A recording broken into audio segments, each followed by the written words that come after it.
70% तुमचा डायबिटीस हा मानसिकतेशी रिलेटेड आहे, माइंडसेटशी रिलेटेड आहे. काय सांगताय? It's not about diet, it's not about 30%. Diabetes मानसिकतेशी संबंधित कसं? स्पिरिच्युअलिटीशी पण आहे आणि सोलशी पण कनेक्टेड आहे. मी एवढं डायबिटिक असणं मानसिक आहे. मी कायम ज्याला म्हणतो की ज्याचा माथा गरम आणि ज्याचं रक्त गरम. जर का तुम्ही फॉरगिव्ह करत नाहीये, सगळं माझं माझं माझं जो म्हणतो ना, माझं घर, माझा पैसा, माझं हे, मी केलं, डायबिटीस आणि बीपी हमखास होणार. हमखास 101%.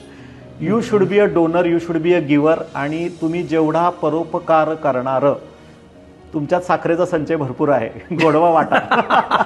ज्या दिवशी माणूस त्याच्यातलं कृतज्ञतेचं आणि कृतज्ञतेचं ओझं उतरवतो, त्या दिवशी त्याची शुगर नॉर्मलच असते. त्याला चेक पण करायला लागतं, त्याला कळतं.